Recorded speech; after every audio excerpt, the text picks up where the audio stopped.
Greetings, housemates, and welcome to Overwatch. I'm Phwop, and I want to take a look at each of the heroes in brief before perhaps making videos for my favorites or even all of them in a little more detail.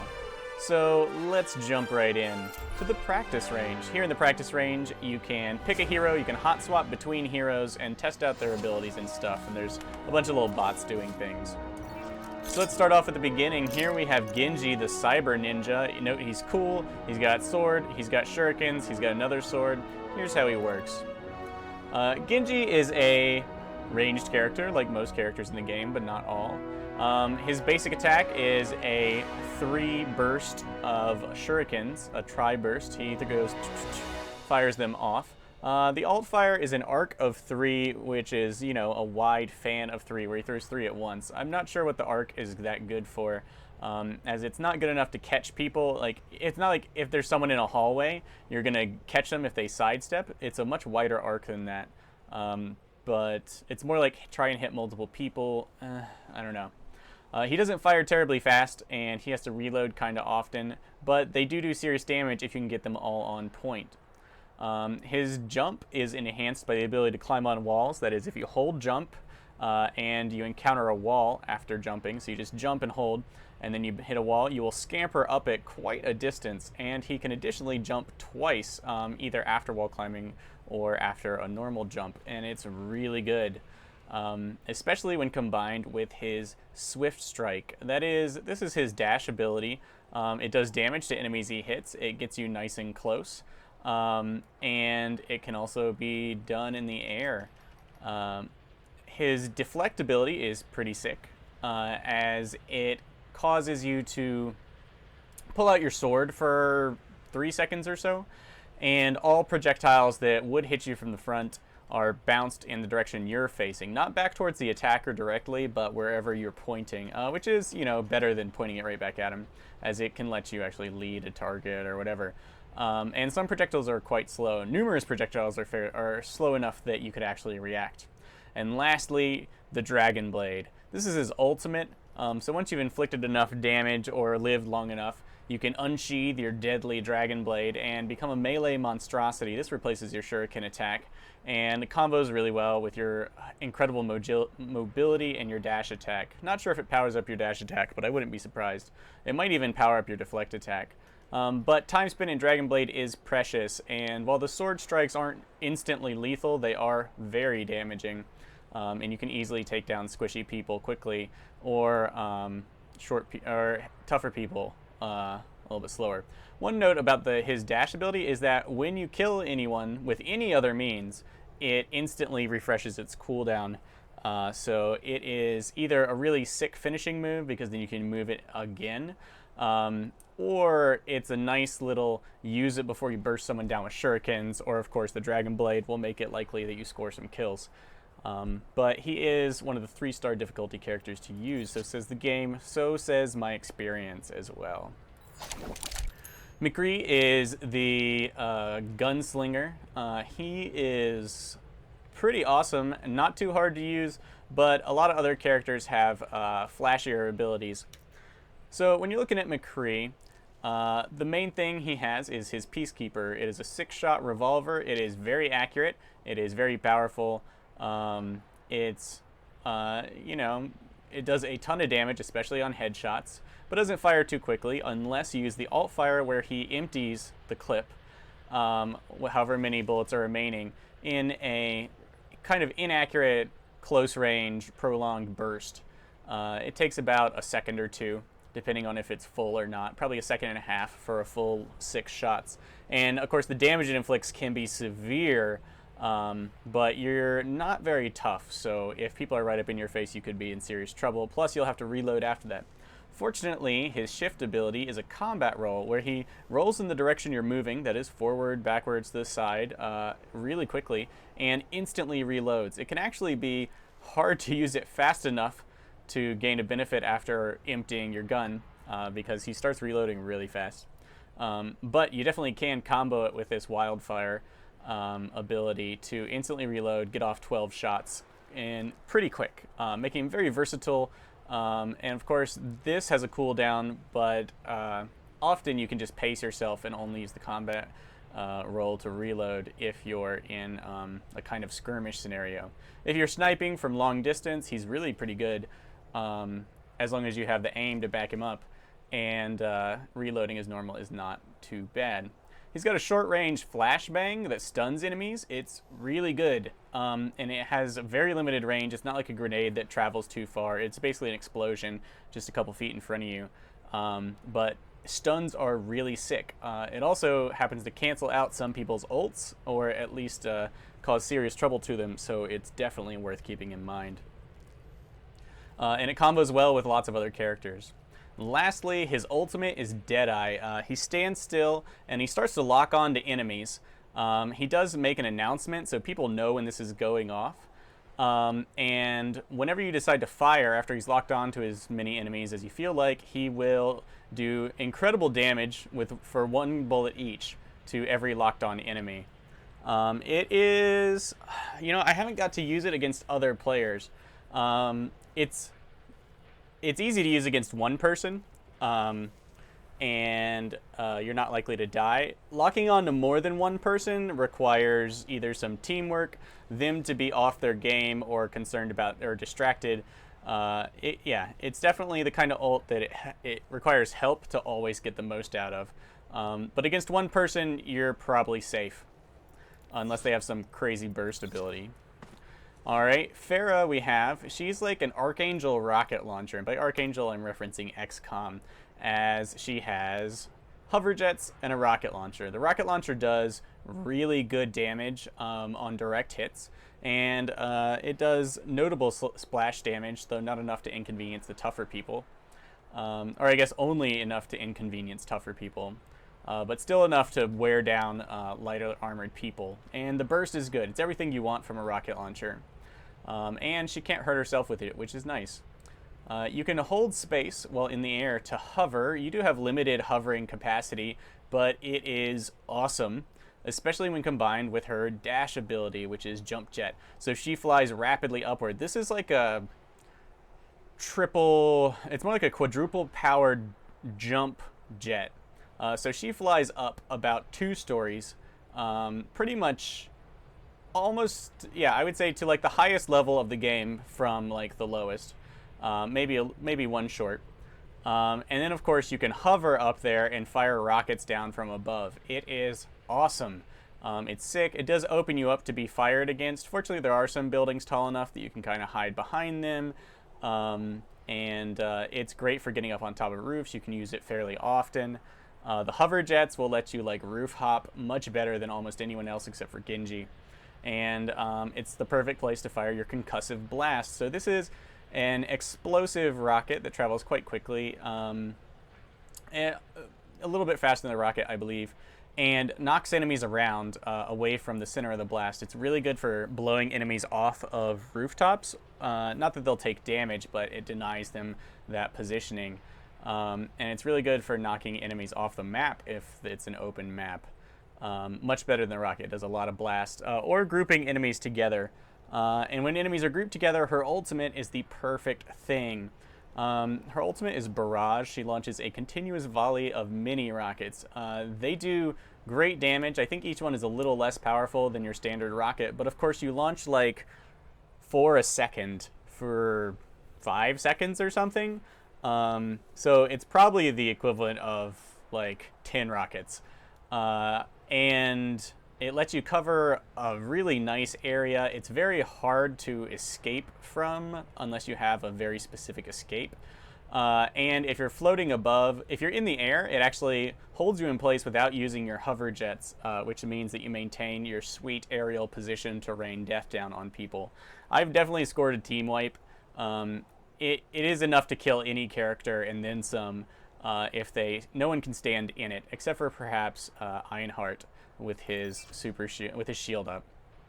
But it is a ton of damage and awesome. I found her really easy to use and get used to. From my Unreal Tournament experience, served me well. All right, now we have Reaper. He is some sort of cyber assassin. He wields dual shotguns, and he is one of the few characters to have a passive. his passive is he can collect soul globes to restore health.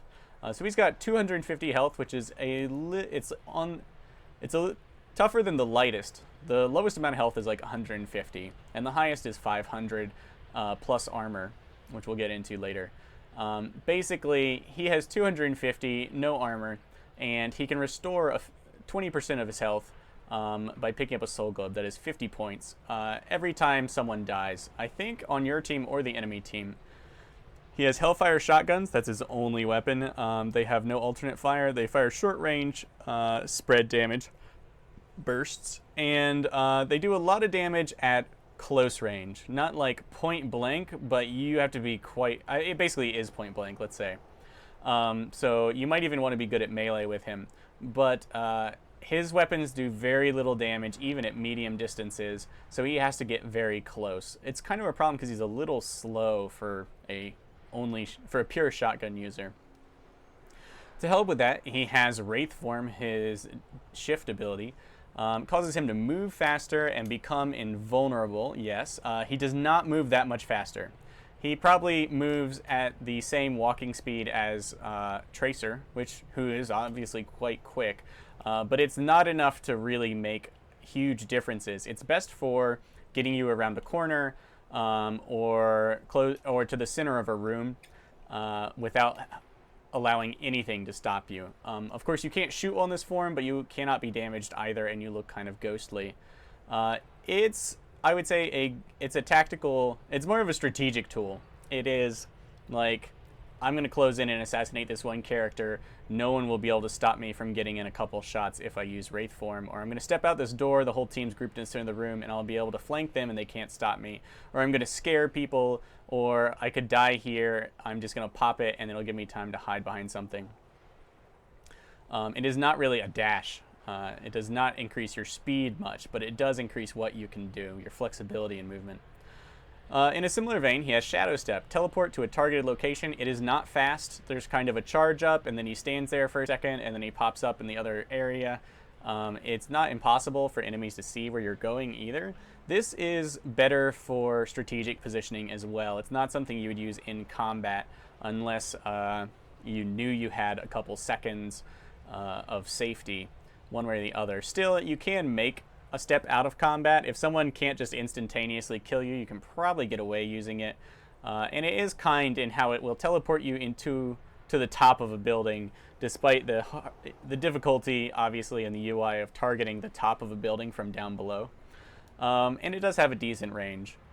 So I find his movement abilities allow him to circle around the map easily, but they're not great engagement abilities.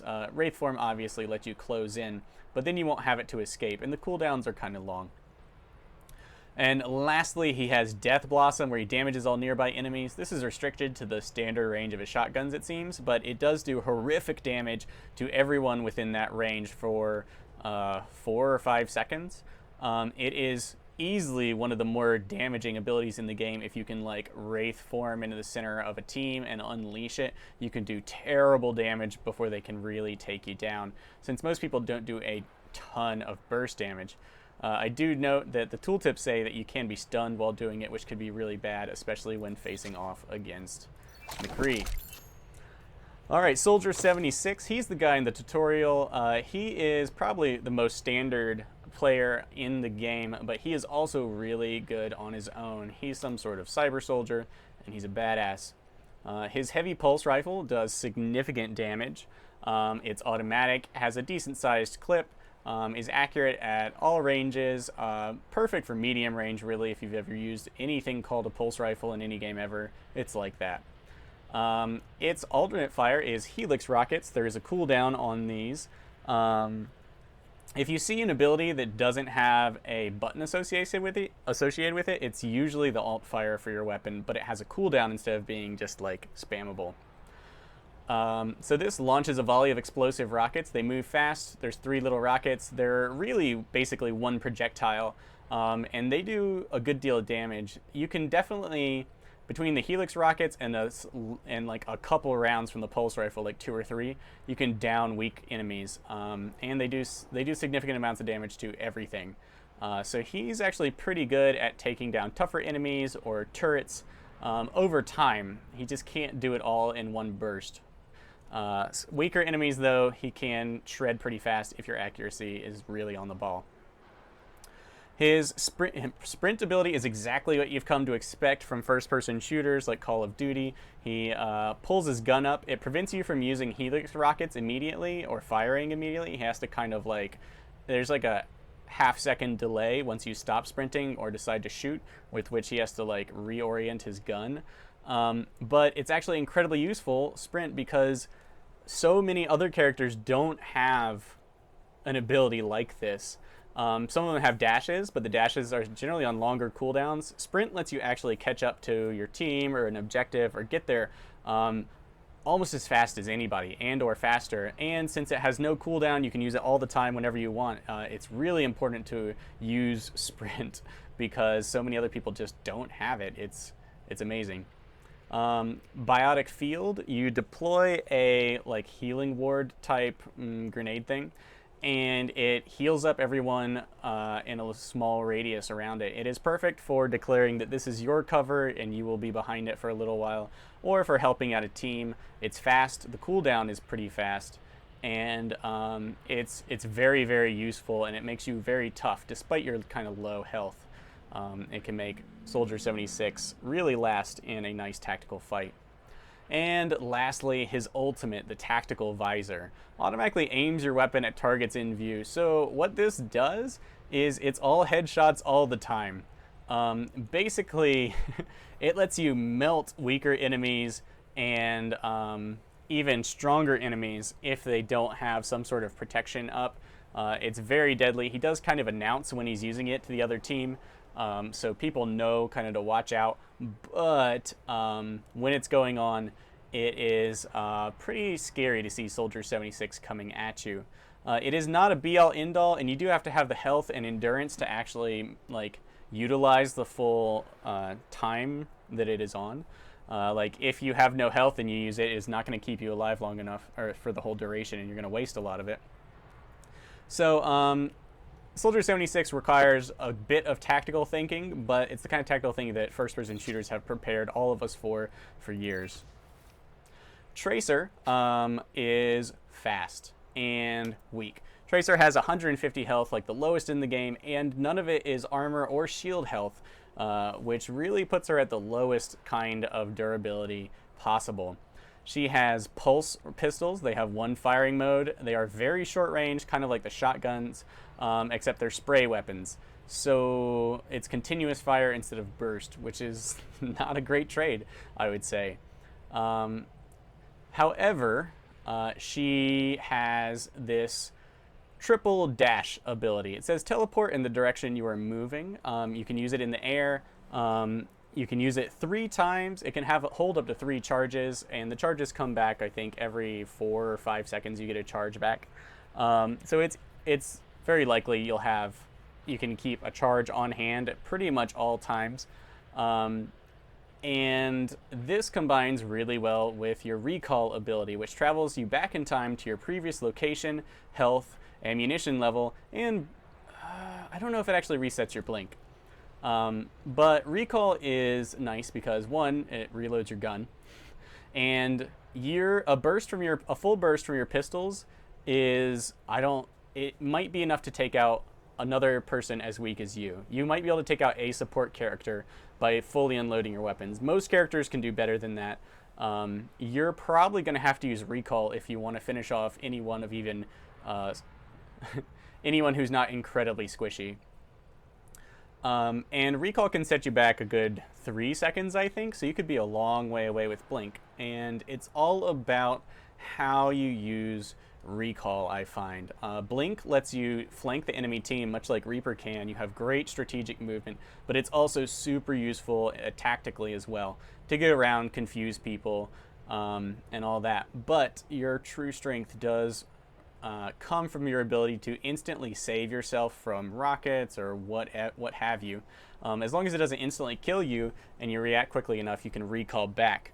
And then just taking advantage of skirmishing tactics, throwing the enemy off, flanking them, and unloading bursts of pulse pistols, because you have to get in so close, is good. You have to know which enemies can just instantly kill you. Anything that can stun or anything that can stun or give you is just something to avoid completely. And lastly, you have your pulse bomb, which is just a powerful, sticky explosive. There are very few weapons like this in the game, so powerful AoEs are really, really handy. It can be easy to waste, so just stick to a good moment. Use these. I wouldn't use it for a duel. It's great. It's an anti-team move, I would say. All right, so that wraps up the offensive characters. Let's move on to the defensive characters. So offensive characters basically can bring the fight in any situation is the idea. Defense characters are better at playing the defensive role, keeping the enemy T from moving objectives. So here we have Bastion. Bastion is a badass. He is real dangerous. So his primary weapon comes in two flavors. By default, you'll start off in recon configuration, which is mobile with a light automatic weapon. It's a pretty good standard automatic weapon. It does good damage, and it's fairly accurate at medium range, and it's all right for peppering someone at long distance. At short range, it lacks some of the punch that most short range weapons have, but still, all around solid weapon. If you want to switch to sentry mode, you're going to need to use a shift ability. Shift simply switches you from recon to sentry and back. Sentry mode, you are immobile with a powerful rotary cannon, and let me tell you, powerful does not begin to describe it. This weapon can melt a whole enemy team.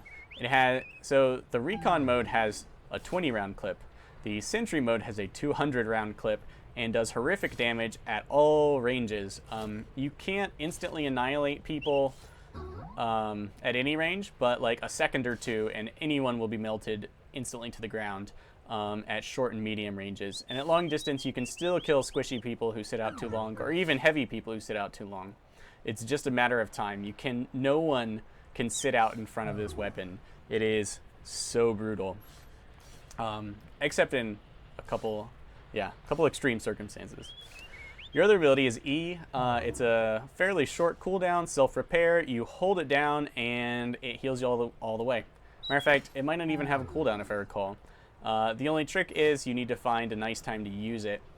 And while you do have 300 health, which is a good medium amount of health, and some of it is armor, putting you a little in the tough medium range of sturdiness, it can, when people are targeting you specifically, and they will if you're in sentry mode especially, you will go down before this can help you, as it's just something that you have to do over time. However, it only takes like 2 seconds to fully restore yourself, and you can do it all the time. So he's always ready for a fight. Lastly, the ultimate, you turn into a tank. You get a powerful cannon, which is neither one of these, and it does pretty sick damage. It's quite powerful. It's not quite as deadly as the rotary cannon, but then again, it is AoE, and it's great for assaulting a grouped up team. It's good, but compared to the power of this rotary cannon, that's what you're really going to be looking to do all the time, is find a good position, set yourself up, and support your team, and be supported by your team, because your biggest weakness is having people flank you. It can be difficult to respond. Your rotation rate, I feel, is a little bit slower when you have this cannon out, so it's hard to turn and engage, and people they just have a much easier time dodging you at ultra close range. Hanzo. Hanzo here is our samurai archer. He is a total boss, but he is also one of the more difficult characters to use. He has wall climb like Ginji. You can jump, and if you collide with a wall while holding jump, you will scamper up it. And there's a fairly generous amount of ability to get onto the top of roofs. They will mount if you hit the top of a roof. You'll mount up over onto it, which is great. So he has a pretty easy time vertically getting around the map. Even if it doesn't make him faster. Storm bow, hold to charge, then release to launch arrows further. You can, in desperation, launch arrows quickly without charging them, they won't go very far. It's more of a like point blank tactic, and they don't do their full damage. His arrows do, when fully charged, do 6 damage and are sniper worthy long range weapons. They do a lot of damage, and if you can headshot someone, you can probably kill the weaker characters outright. And they'll do great damage to anyone no matter where you hit them. He has 2 other arrows. His shift is a sonic arrow. This is a truly noteworthy ability. The sonic arrow, and I believe it reveals a larger area the longer you charge it up, so fully charging your alternate arrows is a great idea. It reveals enemies to your whole team near where it's landed. It has a 15-second cooldown, which is very long for this game, which means you cannot use it all the time.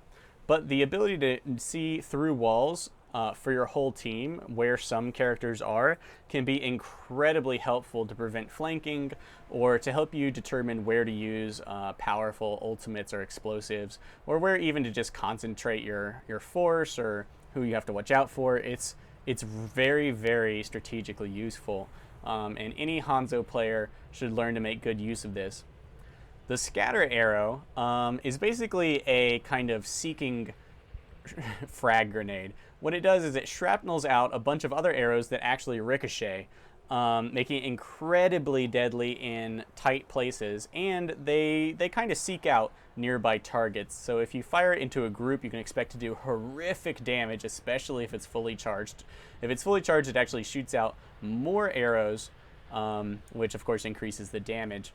It is powerful enough to, like, with a direct hit, I think you can kill most characters with a single shot. And in enclosed spaces and against groups, the damage can actually be incredibly horrific. And the cooldown on it is also fairly lengthy, but it is an excellent weapon. Lastly, his ultimate Dragon Strike.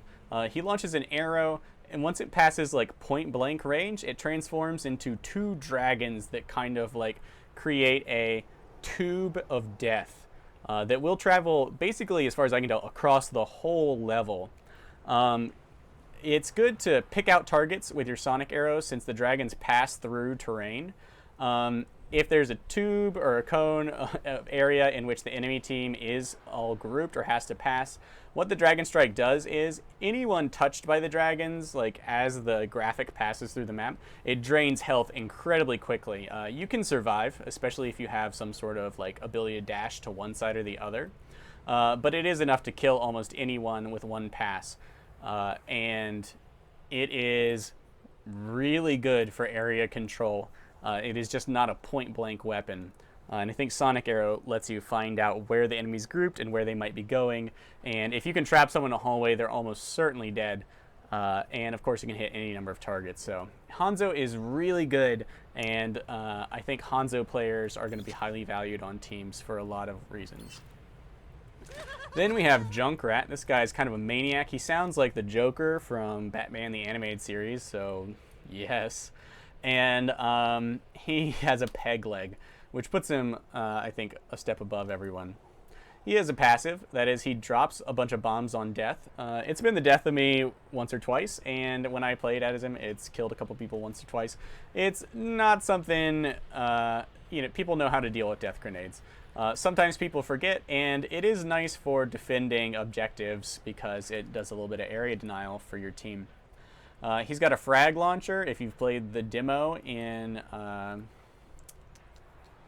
whatever that Valve game is, Team Fortress, yes, then you know exactly what this does. They're bouncing explosive projectiles. The damage is pretty good. It's a 6-round clip, and it's reloads pretty quickly, and it's a cool weapon. I like seeing it. His 2 other abilities are interesting. So he's got a concussion mine. You can throw it out with shift and detonate it with right click. It is awesome. It's on a 5-second cooldown. You can only have one of these active at one time, but it's worth noting that you can basically rocket jump off of it, giving him some vertical mobility that some players might not expect. And it can be thrown a pretty good distance, especially if you jump first. You can actually hurl it up onto roofs where enemies are. It's pretty easy to throw out to a medium range. and it does great damage. And of course, in an area, it's very hard to dodge. It's pretty sick. If you've played Titanfall, it's not quite as deadly as the Claymore is, but it's just as versatile. Steel Trap is an interesting ability. So you throw out a steel trap. You cannot throw this one to medium range. I would say the throw range is short at best. And it lands, I think it takes like 3/4 or a second to activate. And after that time, it doesn't like leaving you in the match for too long. After that time, the steel trap will immobilize someone for a good, 4 seconds? Yeah, definitely long enough time for almost anyone to be killed. An obvious combo is to put the trap somewhere and your concussion mine next to it, because you will be notified anytime someone steps on the trap. More skill-based use is to use it whenever you get in close combat. Now, the cooldown on steel trap is 10 seconds, so it's easy to flub.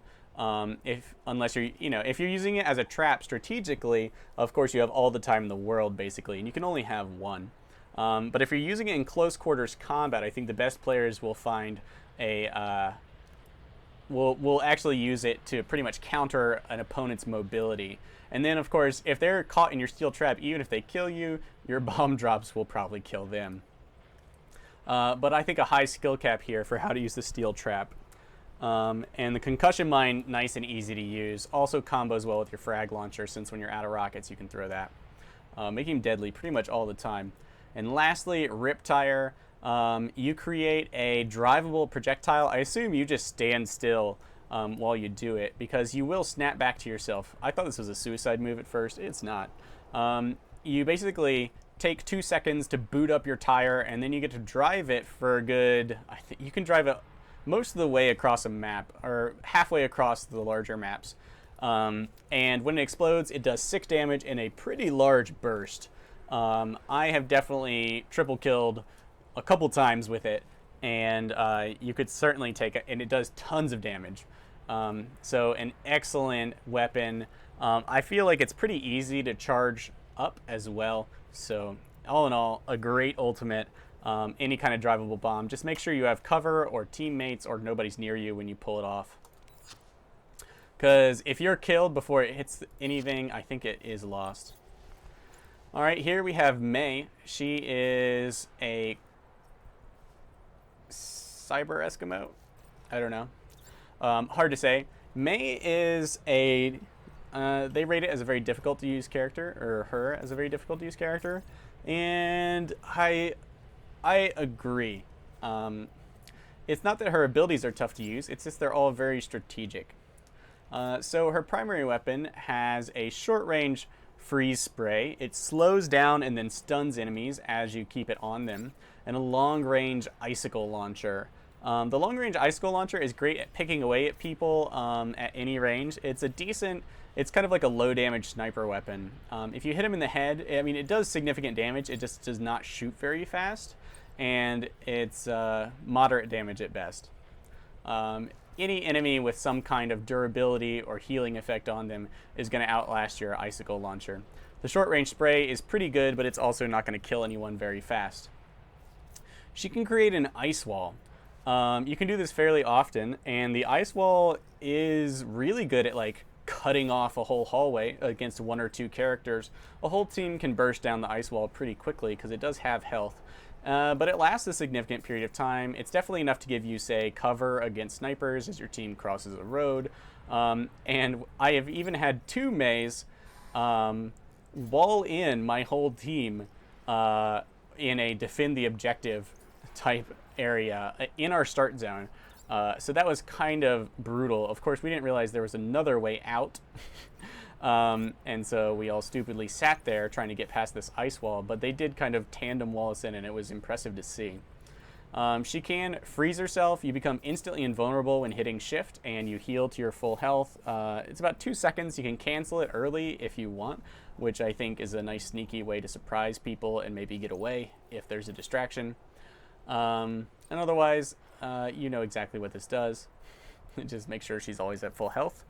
And then finally, Blizzard, her ultimate, she throws a weather drone out to medium range, and in a fairly wide area of effect, like a large bomb, it very quickly freezes people in place. Frozen people are pretty much stunned, and it lasts a couple seconds. So you can definitely catch, incapacitate, and allow your team to wipe out. Probably a great combo with the Dragon Strike from Hanzo, or definitely a great combo if you can catch a couple people. Otherwise, it's a pretty serious area deterrent or area control. So what you find yourself doing is popping away some shots, short range guarding, and this ice wall is primarily what you base your play around, is making use of the ice wall for your team. Very team based. You need people to be able to take advantage of what you can do, because you cannot do all that much on your own. And some enemies will really quickly wipe you out. All right, here we have Torbjorn. He is Spesdwarf. His abilities center around his rivet gun, for one, which has two firing modes. One, it's got a slow firing, long ranged kind of projectile weapon. It is affected by gravity, kind of like Hanzo's arrows. So targeting, you got to be, you have to get used to the targeting, but it's not, I wouldn't say it was terribly hard.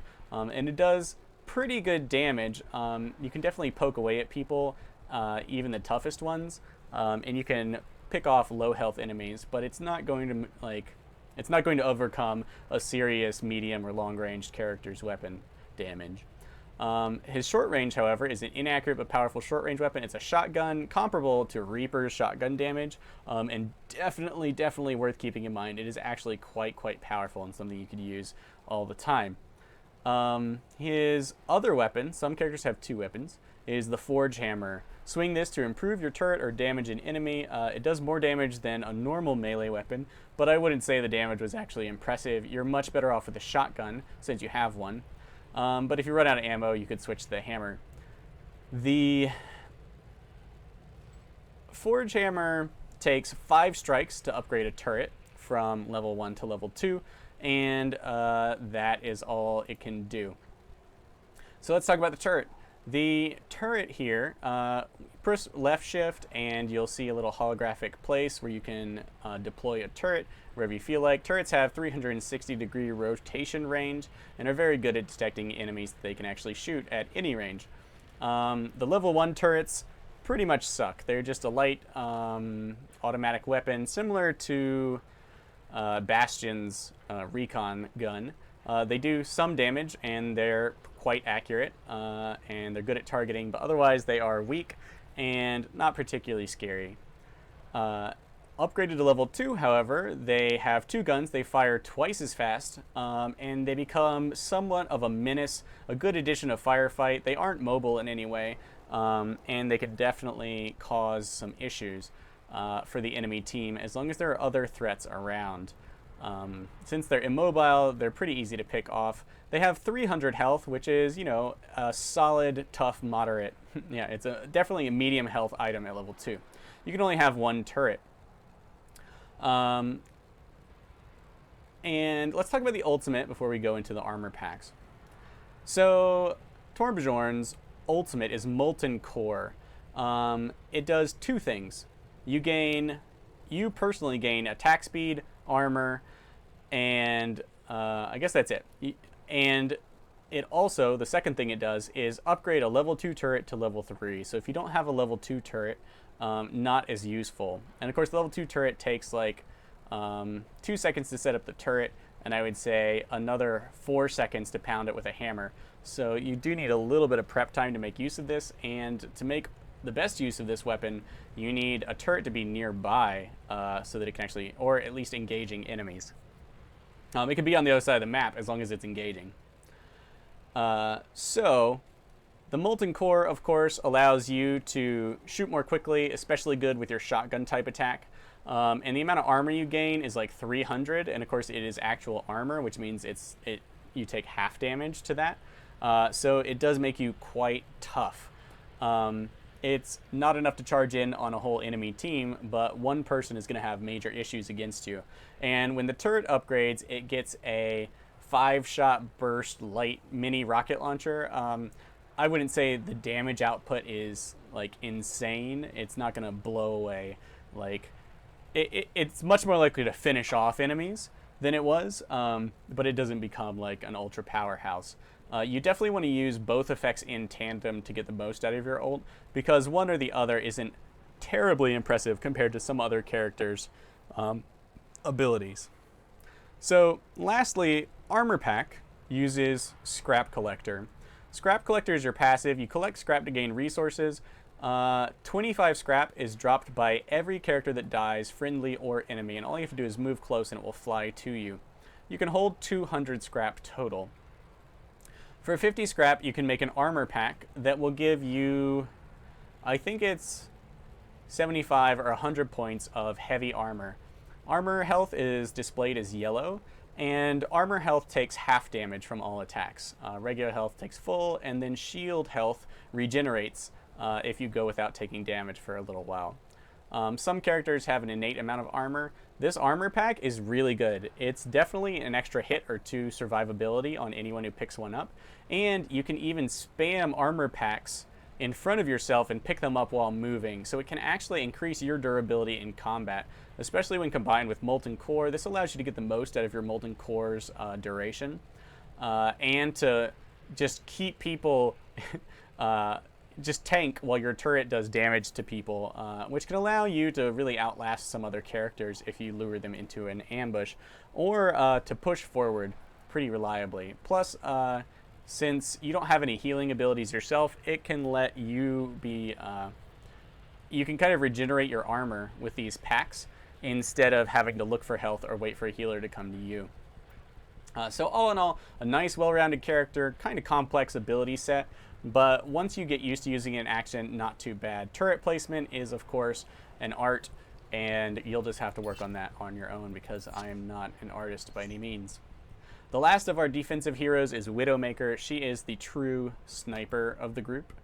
Her primary weapon is a great automatic assault weapon. It's about as good as the heavy pulse rifle of Soldier 76. I'd say not quite as good. It's good at medium and short range, whereas his is good at medium and kind of medium extended, almost long range. But of course, for long range, you hold down the right trigger and you go into sniper mode. So the way the sniper shot works is when you hold down so your weapon reconfigures for like a third of half a second, and then the shot charges up. I think it starts off at like 70% damage, so if you shoot as soon as you possibly can after switching to sniper mode, you're going to do 70% of her full damage. But once you have held down once you've been in sniper mode for another half second, you'll be doing full damage, and a headshot is going to be enough to almost kill anyone or kill most people. And then after you take a shot, you have to wait for your shot power to charge all the way back up to max if you want to do full amount of damage on your next shot. Or you can fire off quickly if you have a target. I feel like it does half of the really, really brutal full damage if you just keep popping off shots.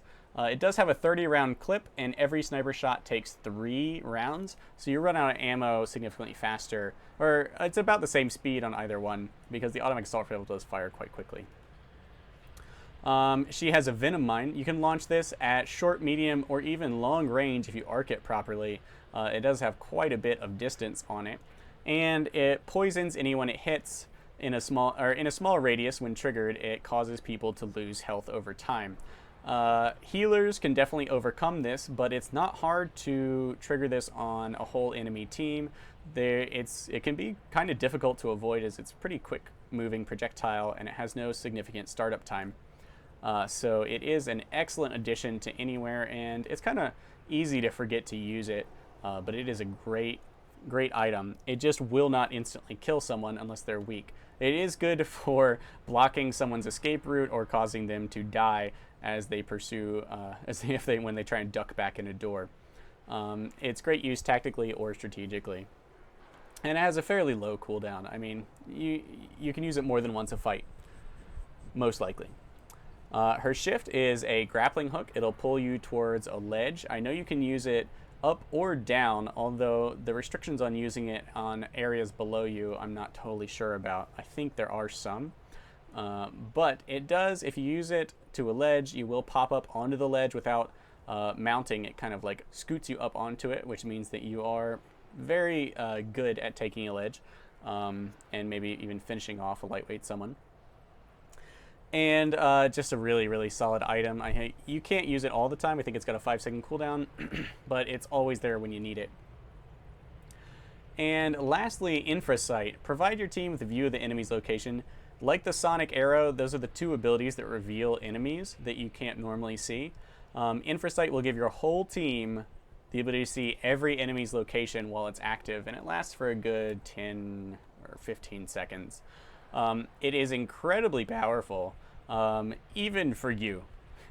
Just knowing when an enemy's moving towards a door makes sniping so much easier. And of course, the fact that it shares the whole thing with your enemy can be a lifesaver on a strategic and tactical scale. It is an excellent ability, and it should basically, I would almost suggest using it almost all the time, as it can really suck to die with a full charge of it. Especially when you're playing in brawl mode where you switch characters every time you die, which means that you actually reset your ult's charge every time you die, unlike in quick matches where you get to keep your ult charge if you die. Using hers, like as soon as you get it, is kind of important. D.Va, she is one of my favorite characters. So this is our mech riding showgirl. So let's talk about what goes on. So she starts off in this mech. It is the toughest character in the game. She has 500 health. I think 400 of it, or 350 at least, is heavy armor, giving her a whopping like 900 damage soak before she goes down. The good news for everyone else is she uses these fusion cannons. They're basically automatic short-range shotguns.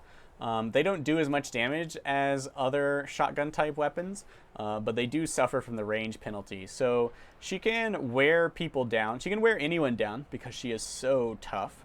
But she can kill lighter characters that are trapped close to her or can't get away, or too slow to get away, pretty easily. But she has a hard time pursuing. She can't fight very well at medium range. She can't fight at all at long range. So she really has to rush in and then kind of like soak while she cuts people down. Still not hard to score a kill against anyone who doesn't have significant amounts of healing, but if they do have significant amounts of healing, you're in trouble. Her dash ability is awesome. Fly in the direction you are facing. So this is about 2 seconds long. You hold shift, you can cancel it any time. You can't attack while using it. You will fly through the air. You can get up on top of buildings. She moves quite quickly. You can get in on a group of people or catch out a weaker opponent, or even scoot past an enemy team, whatever you want to do. You can use it pretty often. I think it's every 5 seconds. And it has great mobility at all times. It's just a really, really awesome ability, especially because you can fly up, straight up. Oh, so good. Her defense matrix. So this lets you get in and use these fusion cannons and soak damage. It makes you very threatening, and it's awesome. Her defense matrix is really interesting. This creates a tube, not quite a cone. It doesn't get wider. In front of you that nullifies projectiles. So you can actually, as long as this cone, which is projected out in front of you, as long as a projectile passes through it, whether it's coming at you or at a teammate, this field will just instantly annihilate it. It doesn't work against Dragon Strike because Dragon Strike's like this massive zone, but almost every weapon in the game will be intercepted by this field and terminated. It lasts about 2 seconds, and you can kind of wave it around in front of you to just erase from existence all the projectiles coming in. I think skillful use of Defense Matrix is going to mark a really good D.Va character, and because it pretty much just removes from existence the projectile, it has some, I would bet, some powerful quirks that people will find out. Let's see. All right, let's go to the passive now. If your mech is destroyed, you eject, and you have to run around as D.Va herself. She has a light pistol. You can kill people with it, but you really don't want to engage in combat. She is super squishy, like Tracer, with 150 health, and she will go down incredibly easily, though you can help out around the map. You do have to wait for your ultimate to charge when you're out of the mech, and you can call in your mech. It does charge quite quickly. It charges at twice the normal speed, and of course if you inflict any damage with your pistol, you can get it back sooner. It's not impossible to survive without your mech until you can call in a new one, but it can be pretty tough. And if some fast, deadly characters chasing around like Ginji or Hanzo or McCree, any offense hero is very likely to end your life before you get a chance to use the call mech ability again. But you can often get away from other ones. And of course, call mech brings you down a brand new mech. You climb inside, you're invulnerable, and then it's super tough, and you're back to fusion cannons, boosters, and defense matrix. She has no abilities without her mech except for her pistol. But, okay, here is her ultimate when she is inside a mech. And note that these are two different ultimates. I think they have separate charging times. If your mech's destroyed, I think you have to call in a new mech and then you can self-destruct instantly. I'll have to check that out. The way self-destruct works is you eject and your mech starts to overload, and it takes about 2.5 seconds, I think, and then your mech explodes. If you eject and run directly away from your mech, you may survive. If you cannot run directly away from your mech, you will probably not survive the explosion. It is instant death to anything nearby, and it has quite the blast range. It's real easy to get triple or quad kills if people are grouped up. And if you use this ultimate, you will instantly be granted the ability to call your mech, so you do not have to wait outside of your mech for long. But and I guess after this explodes. So you do have to wait the 2.5 seconds while it's exploding and survive, but then by about 3.5 seconds you'll be crawling into a new mech and boosting around the battlefield. One of the tricks I learned from someone who kicked my ass in multiplayer is that you can boost and then use your ult, and you'll eject out, and the mech will continue to shoot forward for like 2 seconds or whatever, and then explode. That's a great way to not put yourself in horrific danger and guarantee that you'll be able to call your mech back while launching a horrifically powerful explosive towards the enemy. I think use of that combo, choosing when to stop guiding it and when to tell it and how short to set the timer on the explosion, and then landing and getting your mech back, is going to be the mark of an incredibly good D.Va player. With proper support, especially from the Cybermonk, your mech can become a horrific walking tank, like regardless of your self-destructibility, but it makes a nice capstone to our abilities to round it out. So, all in all, I love this character. A great team player and pretty good solo, though really not too hard to deal with if you get tag teamed. Reinhardt, also a character I absolutely love. This guy is a total beast. He does have 500 health. I think 150 or 200 of it is armor, making him one of the tougher characters in the game. And he has only his rocket hammer. His primary weapon is this real powerful melee hammer. It does hit in a small sweeping AoE in front of him. I mean, it is melee range, but you can hit multiple characters at once with it, and it takes about 3 hits to kill a weak character, 2 maybe for the weakest, so it does probably 75 damage or 80, maybe 100. Don't expect to be hammering down tougher characters all on your own like other Reinhardts, but it never hurts to get in a couple swings, or it always hurts. His right click is this incredibly powerful barrier field. It is a 2,000 hit point shield. You can hold it while walking, though it will slow you down.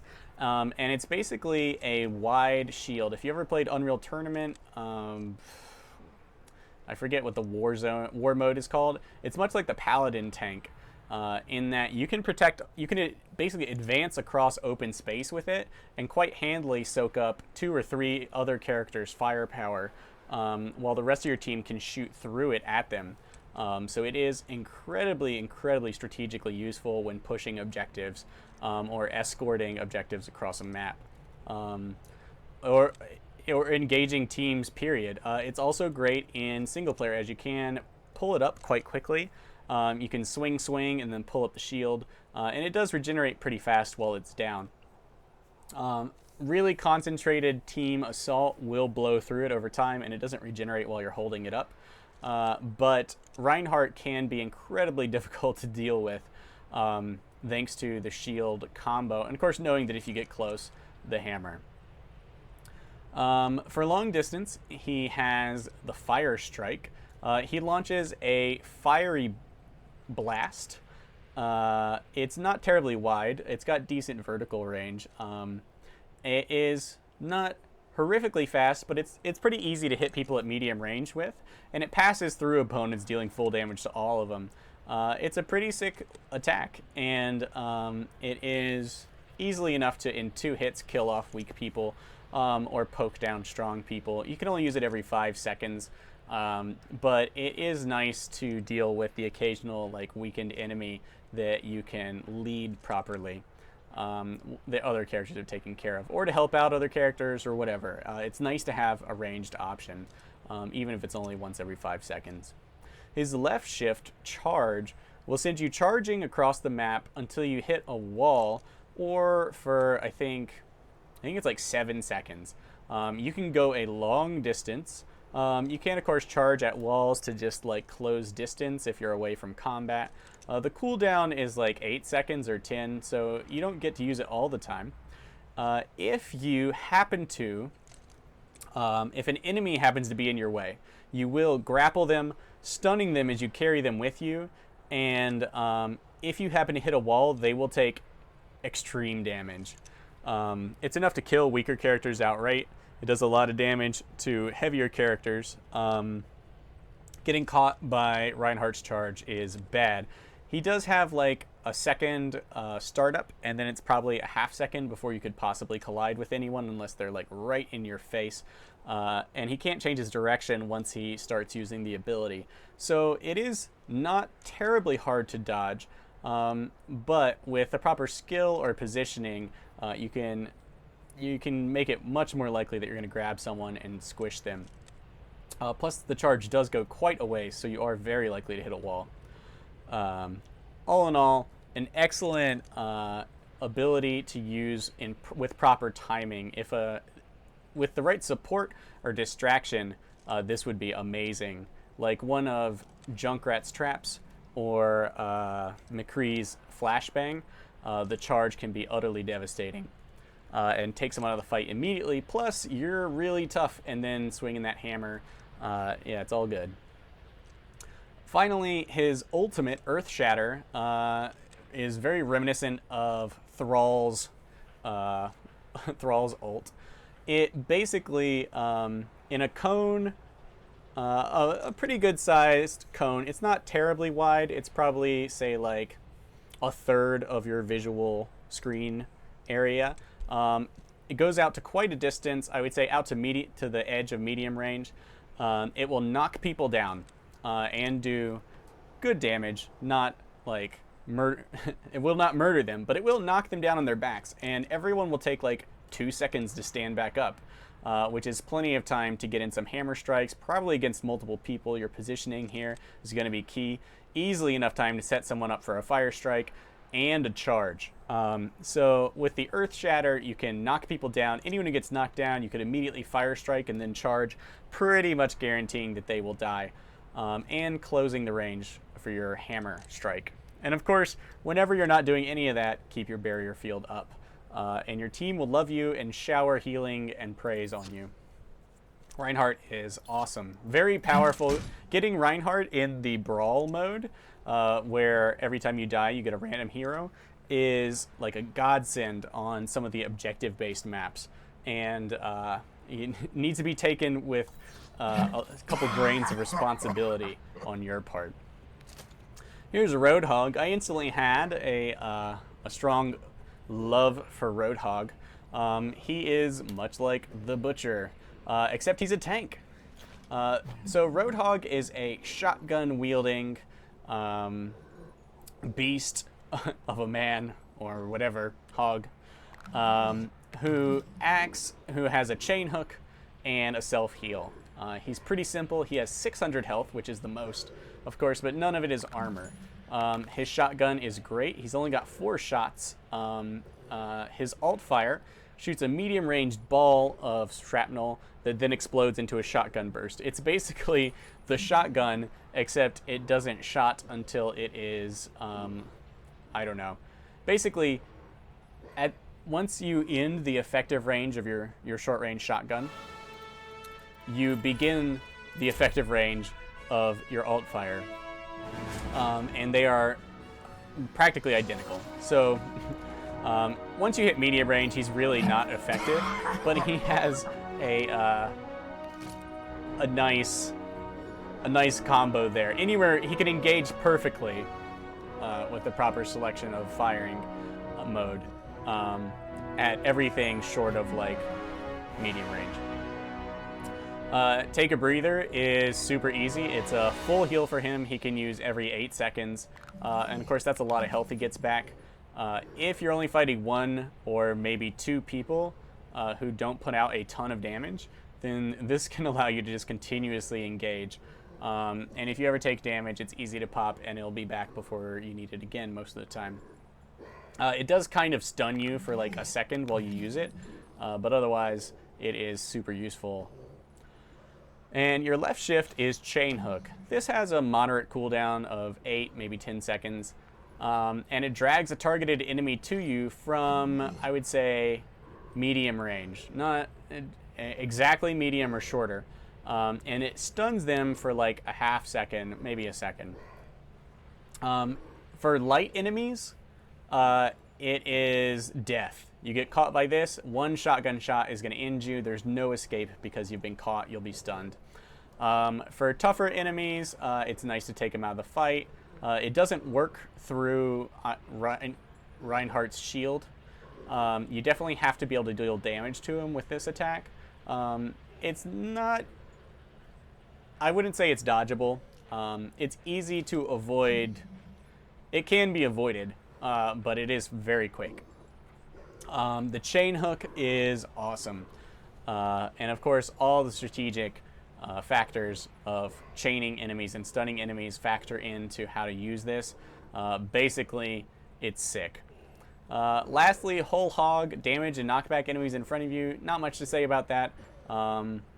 It is just a nice frontal burst. Obviously, you can chain hook people and then hog them. But your shotgun's going to do just as well. It's probably best used in combo right after a shotgun blast, and then into a medium range shrapnel blast. Nice, simple character, lots of fun. He is very slow, so he's tough to use on objective-based maps, and you will find yourself melting under coordinated fire. Winston, our scientist, cyber gorilla. I personally really dislike Winston, but you'll hear why. But I have no buts. So, Winston's only weapon is this Tesla cannon. It's a very short range cone. Basically, it'll hit everything in, I think, 120-degree spread in front of you at the same time. And it does light but continuous damage and has a significant amount of ammo. It doesn't even melt down weak enemies, so that's bad. But, you know, it is damage. And you do have to be awfully closer than most shotguns. So I don't know. It's fairly ineffective from my perspective, unless you're hitting multiple people, in which case you will probably be melted down. He does have 500 health, about 100 of which is armor, but that is definitely not enough to keep you alive against 2 other characters, unless you've got someone healing you and backing you up.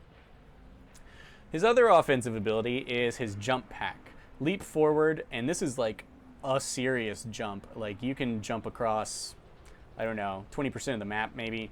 Like, you can make huge leaps from building to building. It feels great, and you can do it every 5 seconds, I think.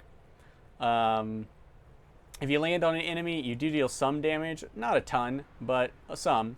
Then of course you're right in range of the Tesla cannon. It's super hard to hit enemies close to you. They have to be at medium or even long range before you can land on them with the jump pack. So it's either getting into or out of combat. He can also drop a barrier field. This projector is immobile, so you can move around inside of it or outside of it, and it absorbs damage until it cracks, while your team can shoot out of it, making you a kind of okay support. Except I found that the barrier does not hold up well against even 3 other characters' damage. Maybe 2. It'll let you win skirmishes if you're working in tandem. Obviously, it doesn't help you too much because your Tesla cannon's so short-ranged that they can actually walk inside your barrier and shoot you. Or they don't have to engage you at all if you're under it. So you definitely need good teamwork to make use of this. I'll note that the jump thing does seem to stagger opponents a little bit, but it's not a stun by any means, and never enough to keep me alive. The barrier projector does have its uses, but you definitely need some kind of backup. And lastly, his ult, Primal Rage. You gain immense health, but you can only leap and punch enemies. Your leap cooldown does get even shorter. I think it's like every 3 seconds, or 5 if it was 8, I can't remember. It definitely takes 2 or 3 seconds off your leap cooldown. And your punch starts to knock enemies around. Note that your melee, every character has a melee. Your melee is nothing special, normally. And of course, when you're raging, your Tesla cannon goes away and you get fists. It is super disruptive. Your punches really don't do a ton of damage, but they do knock people around, and I think they stagger for a second, but you recover before you hit the ground most of the time. However, it can definitely, when comboed with, I don't know, maybe some invincibility or fast regeneration, you can really throw people around if they are just packed. One of the issues is that, of course, your jump is still really long ranged, so you can't actually use your other attack capability at short range, and it can be kind of difficult. The jump pack, I think, learning to use Winston means learning to use the jump and learning when the barrier is going to help and when it's just going to instantly get blown down. And of course, being a really sick melee tactical strategist, because using melee in a game like this requires a lot of strategy, even if it's just mindlessly running around. I think Winston requires support, even though he seems kind of like he should be supporty on his own. And he's one of my least favorite characters. I hate you, Winston. Zarya is an interesting character. She is Russian? I don't know, something like that. Zarya is interesting. So Zarya's particle cannon has a short-range linear beam weapon. Think of it as like, it's kind of like a particle chainsaw. It's very short range, it's a continuous beam effect, and you just shoot it out. She does have ammo, so you can't keep it going forever, but you get your own little like forward pointy lightsaber to swing around or bore into people with. And at first it does, I would say, light damage, but it is continuous, which makes it kind of deadly.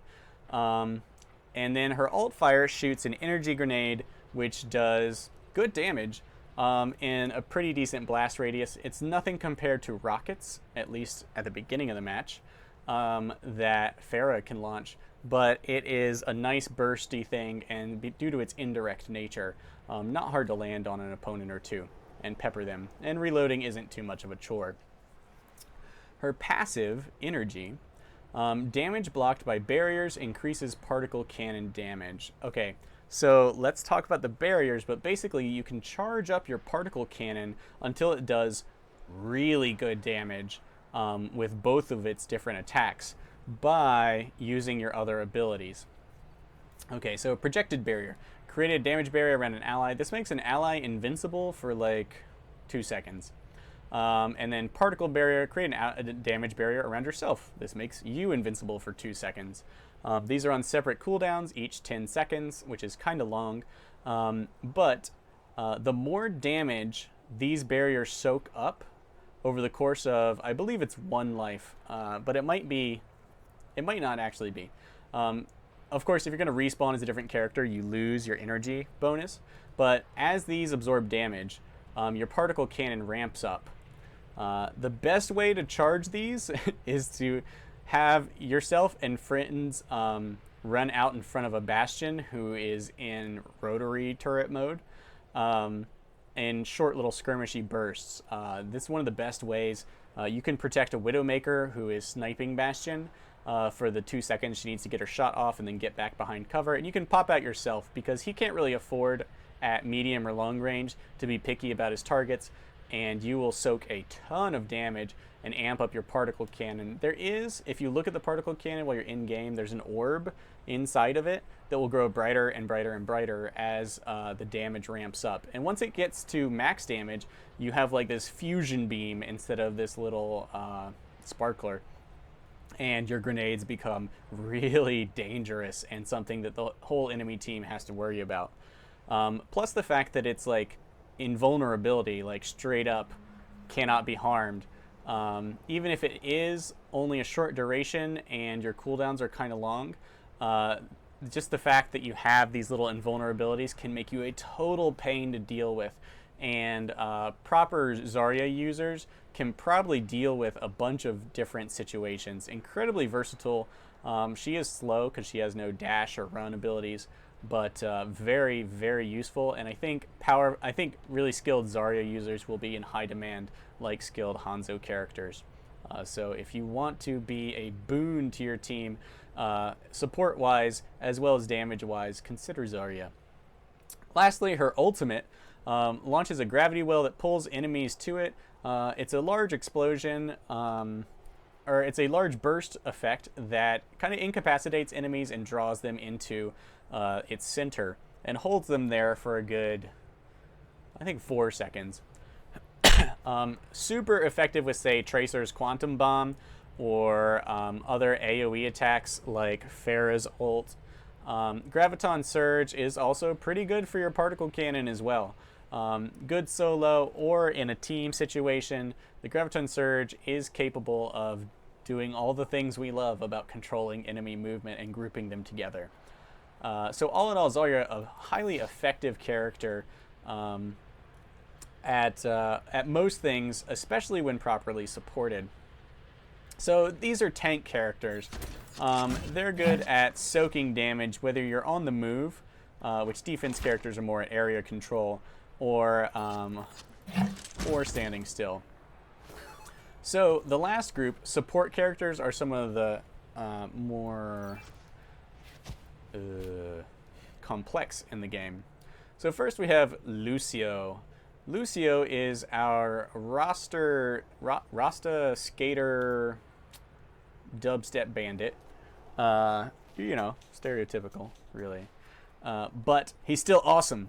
And at first I was like, look at all these abilities, I hate him, I don't understand. But I played one match where I ended up with him. He was randomly assigned to me, and I was like, all right, we're going to be a good support.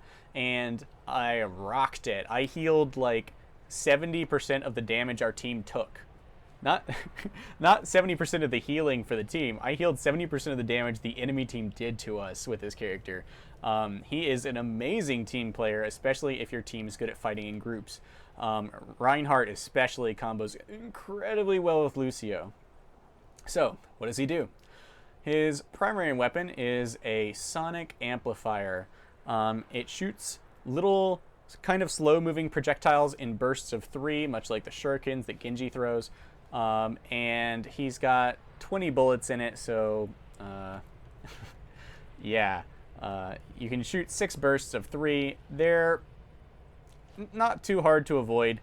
They don't do great damage. That's not really what it's for. That's just for adding in a bit of damage for your team. His alt fire is Sound Wave. It is on like a 5-second cooldown. It's a short-range blast wave that knocks enemies away from you if they're up in your face. The damage, I didn't note that it was incredible, but it does do some damage. And it's nice to have on hand. It's great for pushing people off buildings or over cliffs, or into some enemy, or away from you or into an enemy, whatever. And I will note that he can wall ride. So if you jump and you continue to hold space, he will kind of skate across a wall. And this is a good way to catch up with your team or escape from danger, though of course snipers love when you move in a linear fashion and will totally shoot you out of it. Still, any extra mobility is a good thing in this game. Alright, so crossfade and amp it up. Crossfade, you have 2 auras you can choose from. Healing Boost, which heals nearby allies and has a generous range, and Speed Boost, which has the same generous range and makes allies faster. You can swap between these using shift. One or the other is always active, and there's a nice handy indicator on your screen.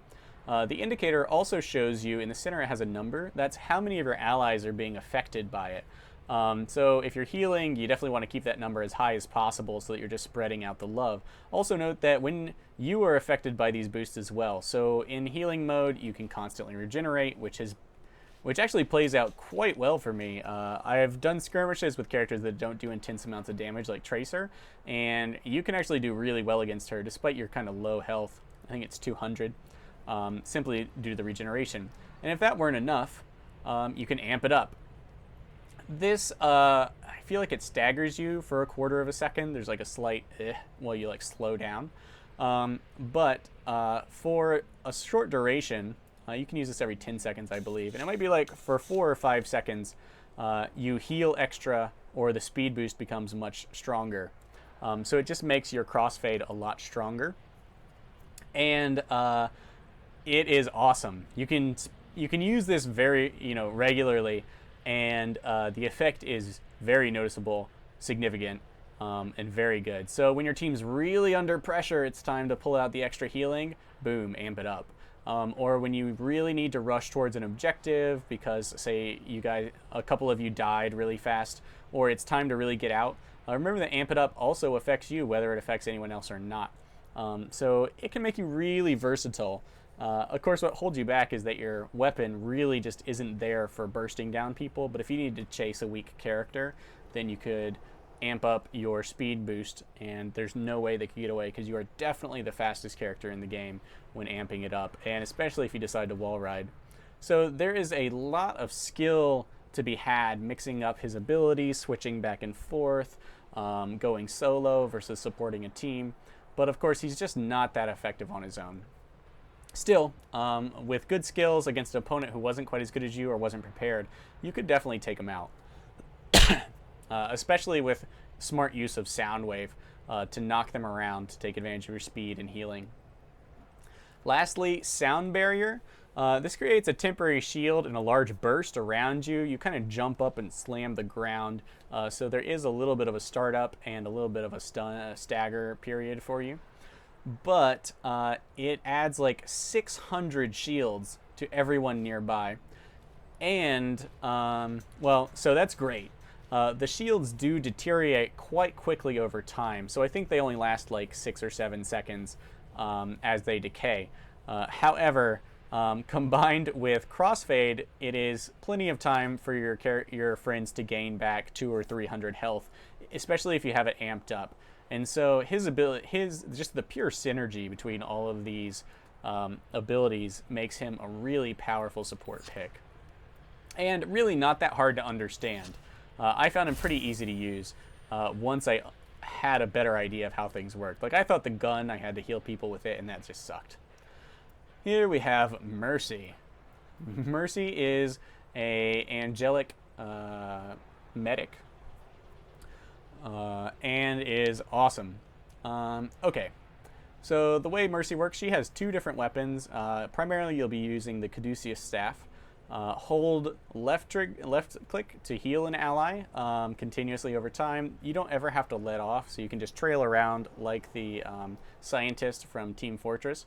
Or you can hold the right click to your alt fire, increases an ally's damage. These are both great. Switching back and forth is, you know, awesome, and you can keep them alive. The healing's pretty good. It's enough to outlast moderate amounts of damage, but not heavy damage. Still, when used on a tough character, especially one like D.Va who has a lot of armor health, it can make them a real juggernaut.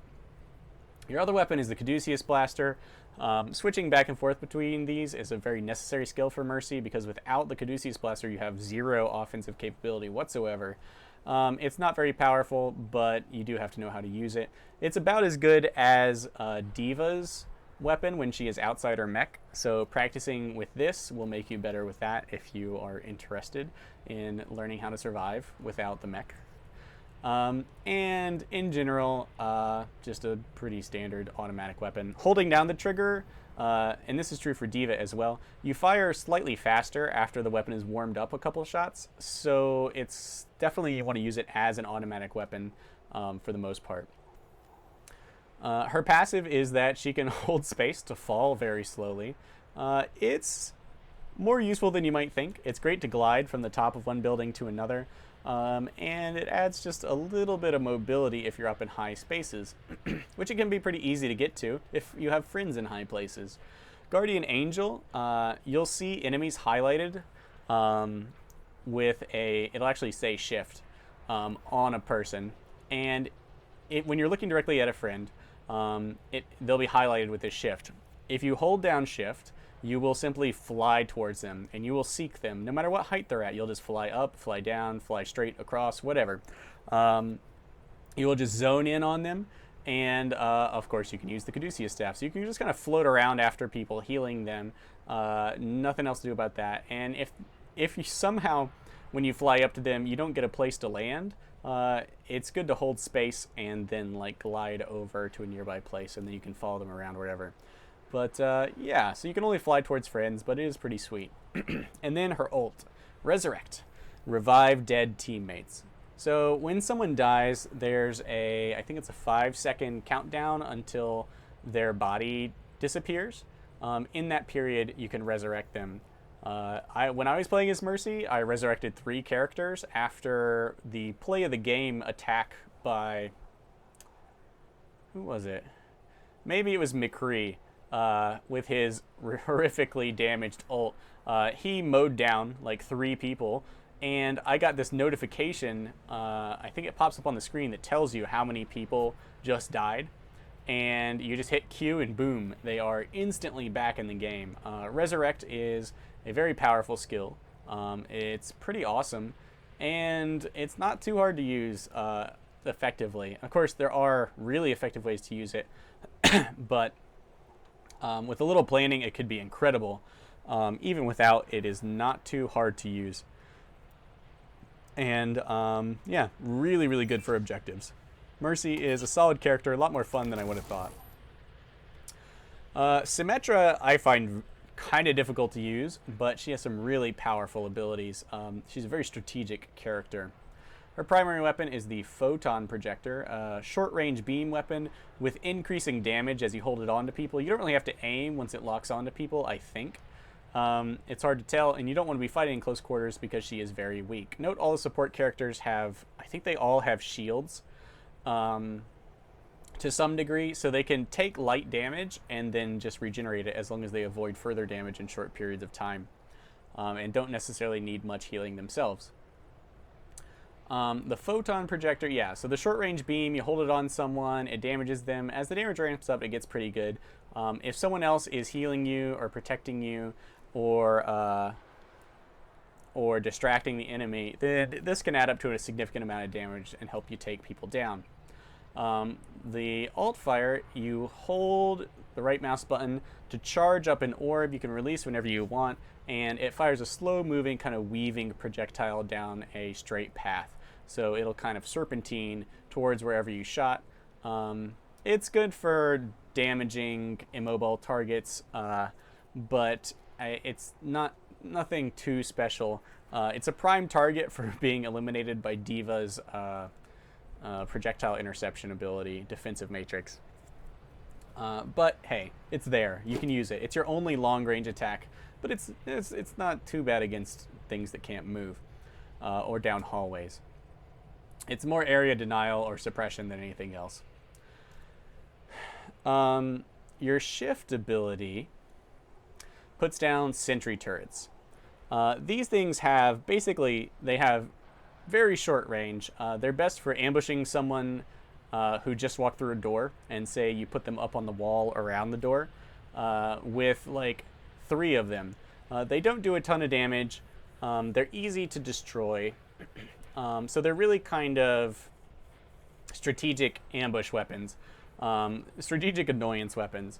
But you can put them pretty much anywhere, and you can throw down 3 within a short period because you can hold up to 3 charges of them.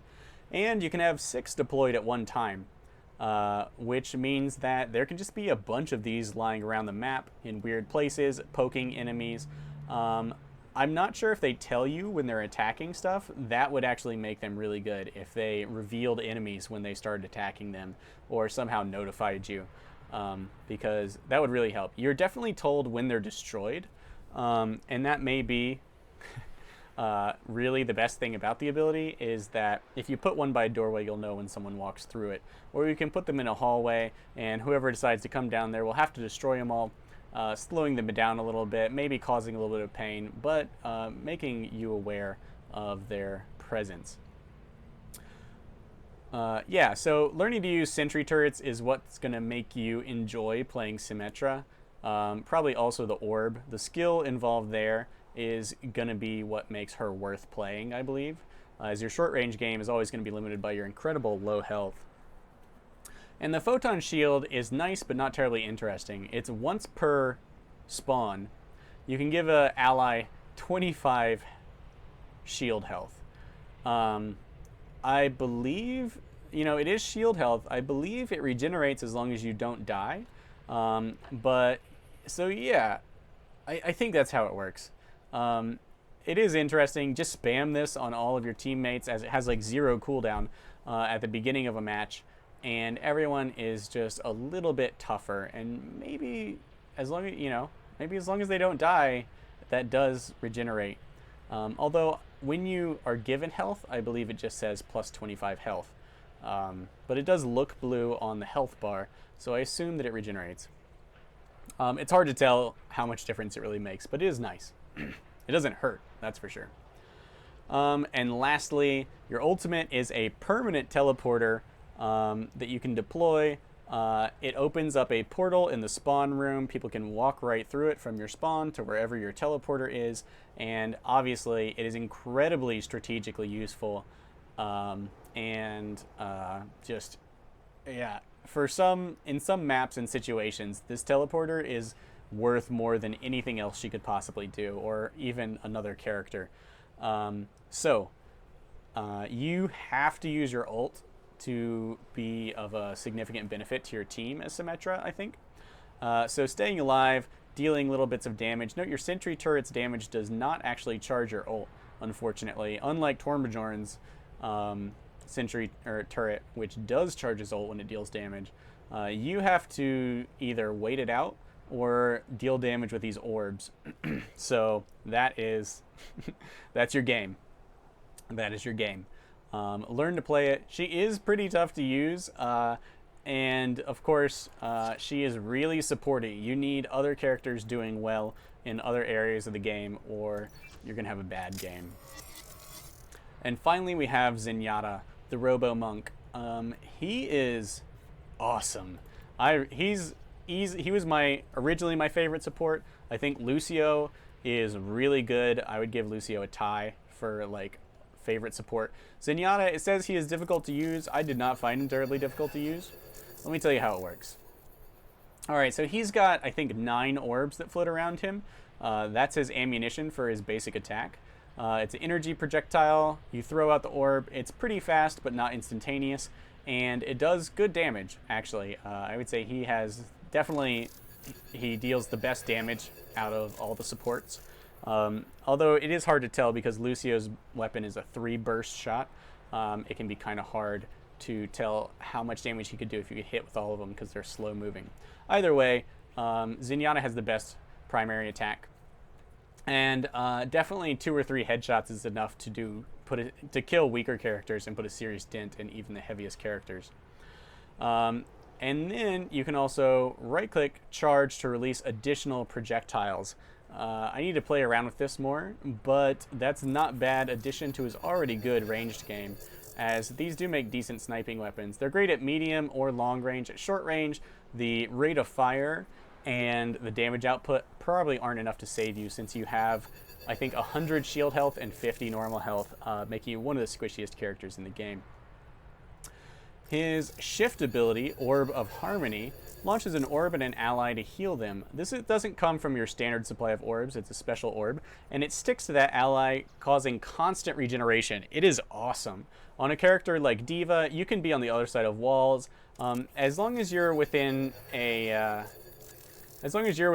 would say, it doesn't have to be, you basically have to stay within short range of them. If they wander into what I would call medium range,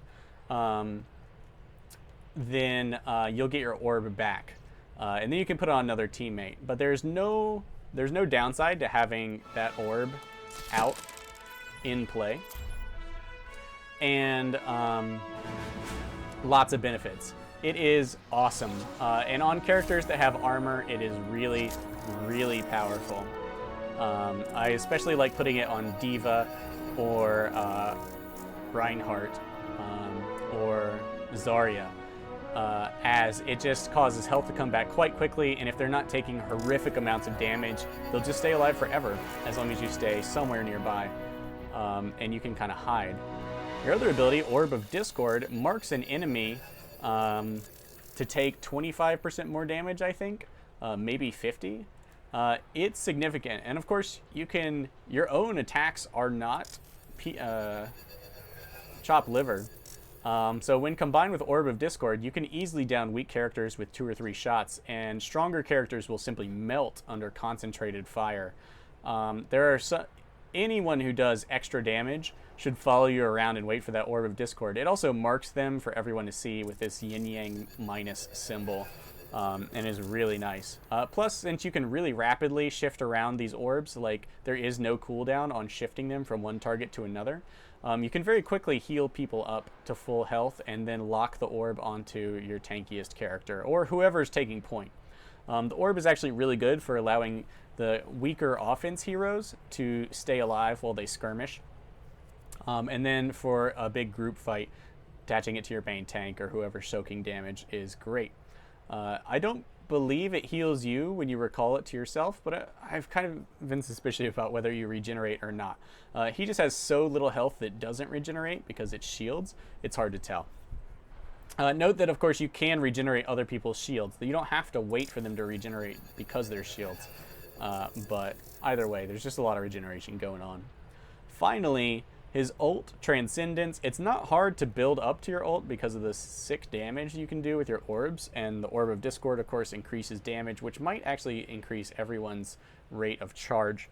But you become invulnerable, and you can fly around at your normal speed, and everybody nearby heals at really incredible rates, practically to the point that they are also invulnerable unless they are incredibly squishy and it's a really high damage attack. I think it's a little bit faster than the Orb of Harmony. You do lose the ability to use any of your other abilities while doing this, but for the next 5 seconds, you and everyone within a very close range of you is going to be alive for the foreseeable future. It's great for making tough pushes or holding off an enemy's tough push. You do need to use it before people are on their last leg, as the healing is over time and not instantaneous, but it's pretty sick, and it can just force the whole enemy team to back off and not engage for a second while topping off all your allies and allowing you to reposition yourself. Although it is really tempting to throw yourself out into a... when you're invulnerable for 5 seconds, it's easy to leave yourself at the end of that, standing out in the open, ready to die. Sniping Zenyatta is definitely something all Widowmakers are going to try and get used to, because he is a huge boon to the team, as well as a pretty deadly range damage addition. If you're going to play supports, Symmetra is definitely the toughest. Mercy, Lucio may seem complex, but once you play them for a little bit, you'll get the idea. And Zenyatta, while he does have a lot of options, I found easy and intuitive to use. Alright guys, so I've talked for quite a while now. I hope you enjoyed this overview of all of the current Overwatch characters in the open beta. I have really enjoyed the game. I enjoyed talking about it. I'll probably buy it. That's it for now. So thanks for watching. If you liked this video, or it helped you out at all, or you were interested and found some of it entertaining, then give me a thumbs up. If you want to see more videos like this, please subscribe. And remember, my friends, that it is all downhill from here.